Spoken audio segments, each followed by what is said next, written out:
I'm not proud of how lonely I got after my breakup. I'm 40 and work in tech. Let's just say I don't exactly light up a room. After the end of a 5-year relationship, I hit a pretty low place. That's when I downloaded Tinder. I used Tinder as a temporary distraction from serious relationships. And one day, I met Darla. She was 35 with No way. Like, no way. That's your first swipe that you see on Twitter. Tinder, my nigga. No way. I'm like I said, I'm not even the one type of judge a nigga, but ain't no fucking way. red hair, kind eyes, and a smile that somehow made me feel seen. A little quirky, sure. She said she lived in an old farmhouse on the outskirts of town and cared for What do he look like? What do he look like? That fucking superhero Omega Man. What the fuck he look? I don't her know. paralyzed grandfather. She was funny, honest, and actually seemed interested. After a couple of casual dates, she invited me to stay over at her place. She said it would be nice to cook me something homemade, and she didn't like leaving her grandpa alone at night. Niggas automatic spawning cigarettes in her mouth. You already know what this is. Hell no. I bet you put that kind of right now. You seen 5 bags. I hesitated for a second, thinking how fast it was moving, but I was craving connection, so I agreed. The farmhouse was far into the woods. It looked old but cozy, surrounded by a rustic charm. She greeted me with a kiss and a warm That kiss did not reach your cheek. Hold on. but cozy, surrounded by a rustic charm. She greeted That's so fucking nasty. Don't know, boy. I wish a bit. me with a kiss and a warm smile, then showed me around. The living room was full of antiques. The kitchen smelled like herbs and raw meat. Fucking, fucking room smell like backwoods and black and miles. She said she was making stew, her grandfather's favorite. That's when I first noticed something strange. Big chunks of raw meat sitting out on the counter. No fridge, no ice. Dirty. I asked And she dirty. Anyone who smokes cigarettes is dirty automatically. I'm sorry. if she was going to put them away. Nah, the doctor prescribed it that way. Grandpa's on a full meat diet, you know? What the As fuck? night came, What the fuck wrong with her voice? I ain't gonna lie. I paused like 5 times. And I'm disturbed by the first story. the farmhouse grew eerily quiet. We sat on the couch and talked, but my eyes kept drifting to the hallway, to Grandpa's door. She said he was paralyzed, couldn't speak, and hadn't left his bed in years. But I never once heard him. No creaks, no coughs, nothing. Red flag. At around 11, she got up, saying she needed to change her grandpa into sleeping clothes and give him his medicines. After she left, I started to feel bored, so I wandered around the house. There's no fucking TV in that bitch. Nigga, they're just walls. I walked over to the basement door. Out of curiosity, I opened the door and a wave of reeking odor hit me in the face. It smelled like something died down there. Why is the fucking basement the first thing you want to go into when it's flooring? You don't want to go upstairs. You don't want to check the bathroom. You want to go to the basement of the first thing of the someone's house. I grabbed my phone for light and started down the And wooden there's no stairs. switch for light. Fuck As I no. descended, my knees started trembling. There were jars, dozens of them, filled with what looked like human parts. Fingers, eyeballs, and pieces of flesh floating in cloudy red fluid. There were crates stacked with bones. Some still had blood and skin That's on fucking them. nasty. And hanging from the ceiling on rusted meat hooks were human torsos, cut open, ribs exposed. One still had a wedding ring on. I threw up right there. What the hell? I don't blame you. Suddenly, I heard a sound upstairs. The bathroom door swung shut. I rushed up the stairs, locked the basement door again, and returned to the couch just in time. Darla smiled at me. Everything okay? I forced a grin. Yeah, just stretching my legs. My brain was screaming. I needed to get out, fast. But I noticed a deadbolt on the front door, and there was no key in sight. I didn't want to raise suspicion, so I told her I was worn out and asked if I could lie down. She agreed and led me down the hallway, right past her grandfather's room. The door of the room was open, and I saw this Hold on, what the fuck? The first thing, why didn't you call the cops? You gonna let this linger on? What the fuck? small window near the bed. The window was just large enough for me to climb through, which was likely my only escape route. She pointed me at the guest room across the hall. I'll be back in a minute. My nigga, that is a bitch. Nigga, swing on her ass. Like, I'm so sick. Like, what the fuck are you doing? Talking about that's your only way out. You will not get arrested. I promise you, my nigga. You will not get arrested. If you go into someone else and they got bodies with jars of bodies parts in them motherfucker, you can swing on somebody. It's illegal. I promise you. Trust me. You're gonna hit her with a right, my nigga. With blankets. Just make yourself at home. As soon as she left, I tiptoed into Grandpa's room. Why? It was pitch black. I used my phone again, low brightness. He was lying in bed. That nigga's dead. His face was hidden behind a curtain That nigga's hanging dead. from the ceiling, like in hospitals. There were stacked up plates under his bed with flies buzzing on them. My blood curled, thinking I was in the same room with the cannibal. I kept my eyes on him and moved toward the window. It was old and stiff. Oh, he's trying to get out. He's trying to get out. Okay. My To fault. slide it open inch by inch without making much noise. I was almost done when I heard slow, raspy breathing coming from the bed. I froze. I looked back, and without warning, the man's head turned. It snapped to the side like a doll. His eyes opened wide, and I swear on my life, he smiled. Not a soft smile, a grotesque, crooked grin that stretched too far. His teeth were sharp and filthy, like they'd grown past what was human. I panicked and climbed out the window, scraping my arm on the way down. I didn't stop to look back. I just ran through the woods until I hit the main road. I hitchhiked to a gas station, from where I called the cops. They went back to the house that night.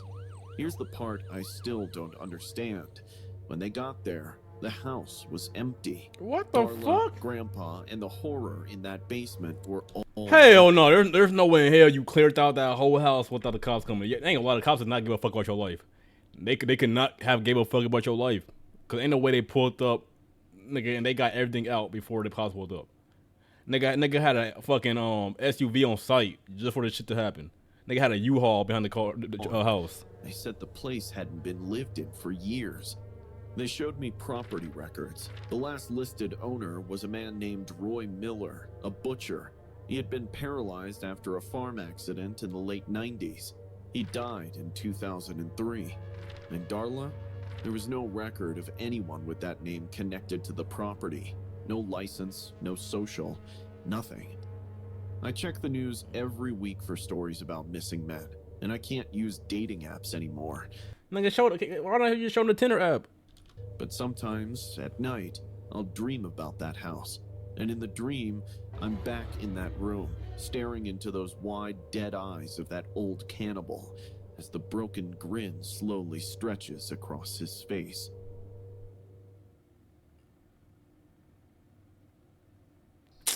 This happened about 4 months ago, and even now, I still double-check every window before going to bed. It started with a Tinder match. His name was Liam. He was a photographer, the artsy kind. His profile was filled with striking black and white portraits, mostly people, but the way he captured emotion in their eyes, it was impressive. He was a smooth talker, and our conversations were engaging. It wasn't pushy like some of the other guys I'd met on Tinder before, so when he invited me for dinner at his place, I said yes. He was excited to show me some of his unpublished work. Honestly, I was flattered. I'd been through a bad breakup recently, and the attention felt nice. It was a Saturday night. Liam's apartment was in a quiet building just outside the city. The inside was very minimalist. Clean white walls, just... Hey, I'm not gonna lie.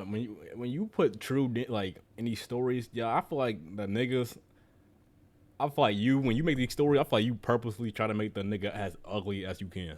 Like, I'm dead ass, because a female is not looking at that and saying swipe. I promise you, that just not happen. There's no female.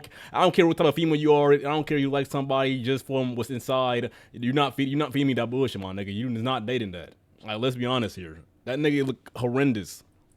enough furniture. Nigga, that nigga nose shaped differently? What the fuck? And lots of black frames everywhere. Once I started observing the photos, a weird feeling crept into my mind. That's what made me feel a bit off.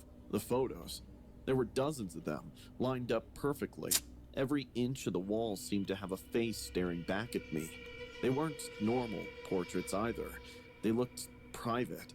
A woman brushing her teeth, a man staring out of a dark window, a kid sleeping on a couch, all black and white, all incredibly sharp, and all deeply unsettling, as none of them were looking at the camera. Nigga just showed you his kill collection and you finna be next up on a wall. This shit crazy. I remembered standing in front of one photo, a woman undressing in what looked like her bedroom. Wow. Your models do know how to pose, huh? Looks so natural. They aren't models, they're real people. He smiled, almost proud. I laughed, thinking he was joking. No, you're dead ass doing this on purpose. I don't give a fuck what you say. You're doing this on purpose. So how did you capture them? Secretly, through windows.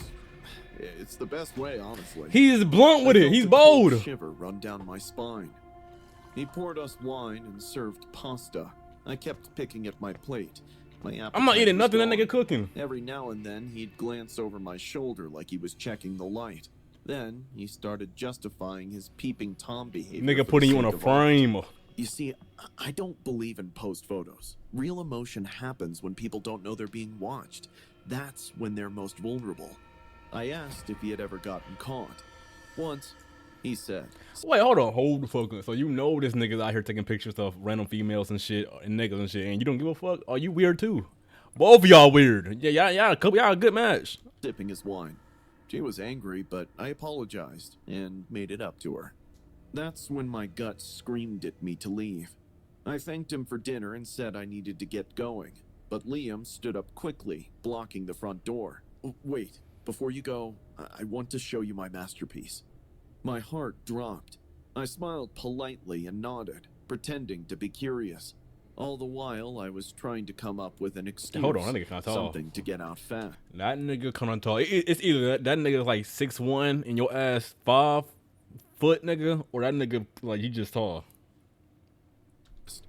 As he turned toward a hallway, I quietly slipped a fork off the table and hid it in my sleeve. He led me to a door at the end of the hall.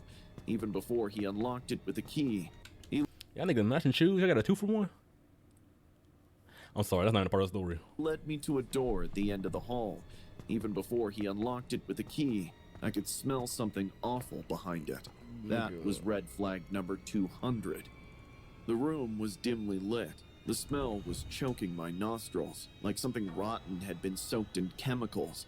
The moment the door creaked open, I knew I wasn't safe. There was a chair in the center of the room, and a woman was on it. At first, I thought she was alive, but her skin was gray. Her limbs were swollen. Her head was tilted, and she had this horrible, stiff smile on her face. Her eyes were fixated on me. Her eyeballs were filled with red veins and opened too wide. When I looked closer, I noticed movement inside her mouth. For a second, I thought she was really alive, but then her mouth moved slowly. Suddenly, her jaw flung open, and clouds of maggots dripped to the floor.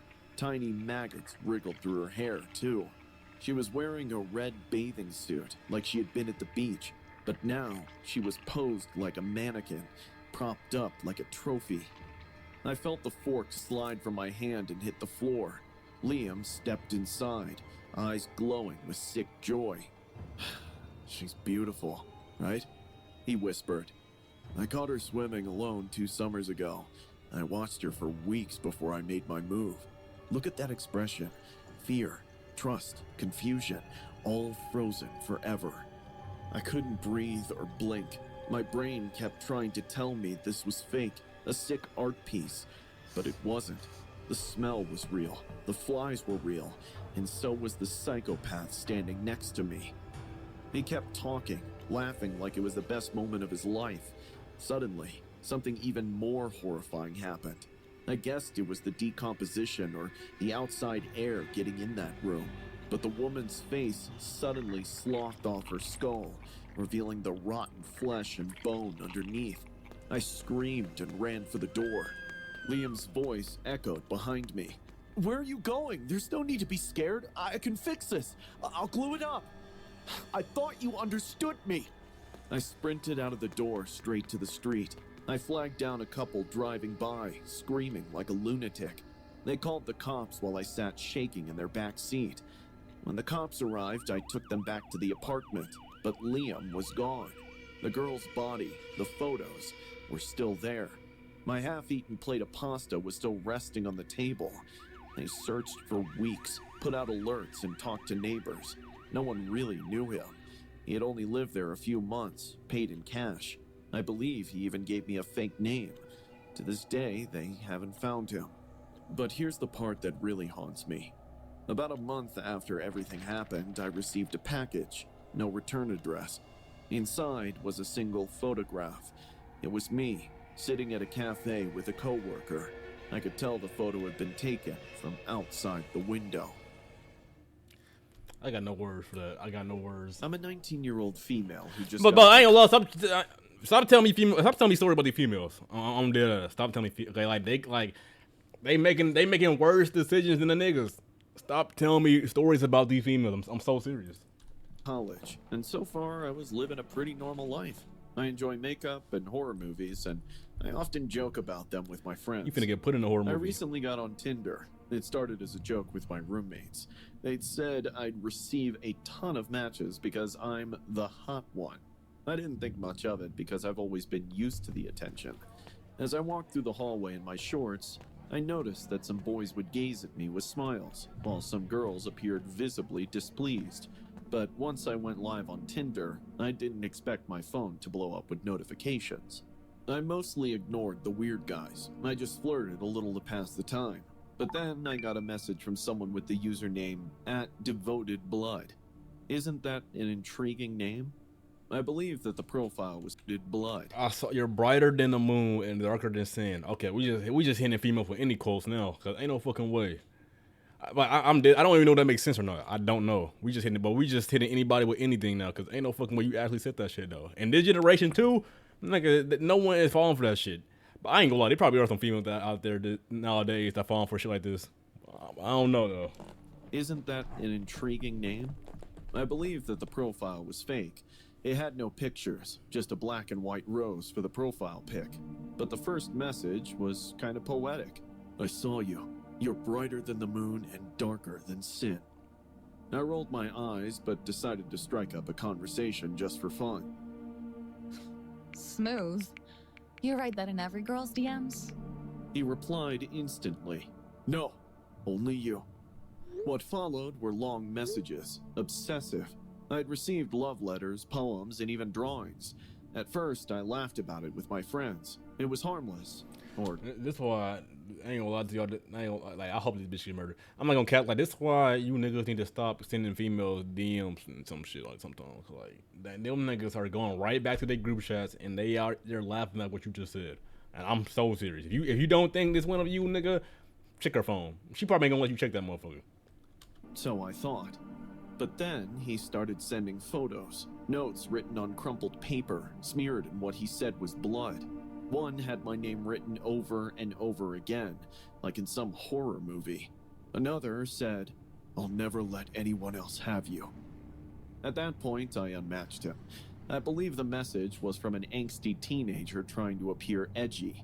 But then, the texts started coming through WhatsApp. Same username, same poems. One night, I was lying in my room scrolling through reels. I went home for the holidays and my mom was away on a work trip. Suddenly, I got texts from him again. Do you know how crazy I am for you? I love you. I was in no mood to further encourage this creepy stranger, so I just realized some shit. I'm sorry. I'm sorry to y'all niggas, cause like y'all are just taking stories that someone else is sending y'all and just writing this shit. Cause I know damn well this shit not real. And y'all know it's not real too, but you're just writing this shit anyway. Cause ain't no fucking way. This girl whoever sent you this story got an ego. No nigga did this for you. Like, let's be honest. sent. I bet you aren't man enough to actually show your face, loser. Did you call him a loser? Oh, you Just did. a petty message meant to irritate him. Like, what could he really do? 5 minutes later, my doorbell rang. It was around 12:30 tonight. I was home alone.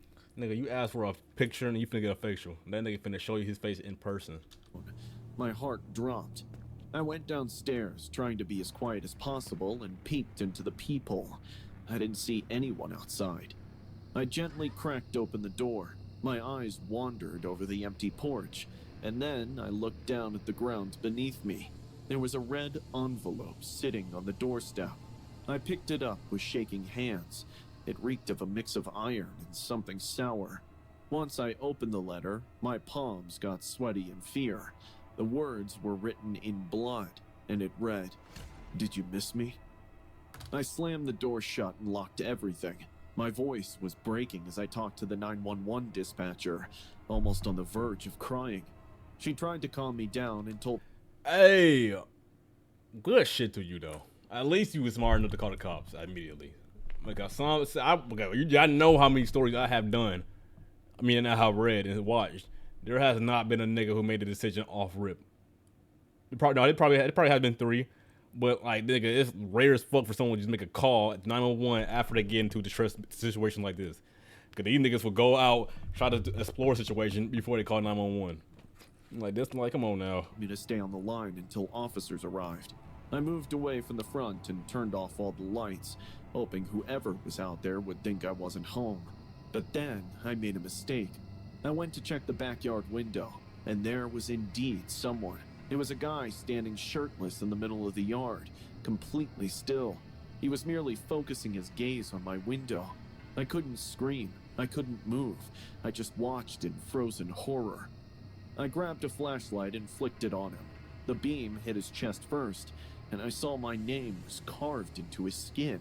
Trails of flesh blood oozed from every single letter. K-I-A-R-A. It looked like it had been done with something jagged, like a knife or glass. As I moved the flashlight to his face, he slowly lifted his head. And it wasn't some stranger. It was my best friend's stepdad, Alan.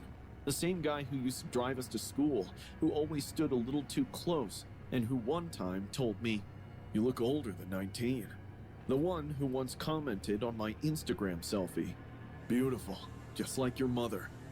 I had always felt something off about him, but I never imagined this. He gave me this twisted, almost childlike grin, like he was proud of what he'd done. I dropped the flashlight, screaming my lungs out. I rushed back in my room and crouched in the corner, crying like a 6-year-old. The cops arrived 5 minutes later, but he was already gone. Like all you gotta do is keep your eyes on the nigga. I'm so serious. That's all you gotta do, keep your eyes on the nigga. I'm not gonna lie. I know that shit terrifying, but if a nigga in my house or a female in front of me, but she not near me, nigga, I'm keeping my eyes on you all the time. You can't leave my sight. It's like a spider entering your room. You cannot let that nigga leave your sight, or it's up for you. Searched the yard and confiscated the letter, and even discovered bloody footprints leading into the woods. I gave them all the details, the messages, the username, the notes, but they couldn't find anything linking @DevotedBlood to Alan. His number wasn't in my phone. The Tinder profile was already deleted. It was like he'd scrubbed everything. They issued a warrant, but he vanished. Surprisingly, he had quit his job and left my friend and her mom months back. My friend never talks about it. She can't even look at me in the eye. Her mom was taken in for questioning, but she claimed to know nothing. Weeks have gone by and I still live in fear. A few nights ago, I heard a noise at my window. I swear, when I looked, I saw a shadow move away. The next morning, I found a white rose on my porch. It was soaked in human blood, tied to a note that simply said, "The blood may fade, but I never will." I'm getting a restraining order against him this weekend. My mom is Nigga, you should have been did that shit. What the fuck wrong with you? told the cops to keep an eye on the guy and get him into custody the moment they spot him. I really hope he gets caught, so I can have sound sleep at night. Hey. I fuck with the video. We already know this shit not true, but you feel me? Yeah, fuck with the video. Make sure to like, subscribe. I'm gonna have another one out tomorrow, I think. You feel me? I gotta get that grind back. I promise I do. You feel me? Like it's just when you see I don't know. Well, all right, I'm gonna fuck with y'all niggas.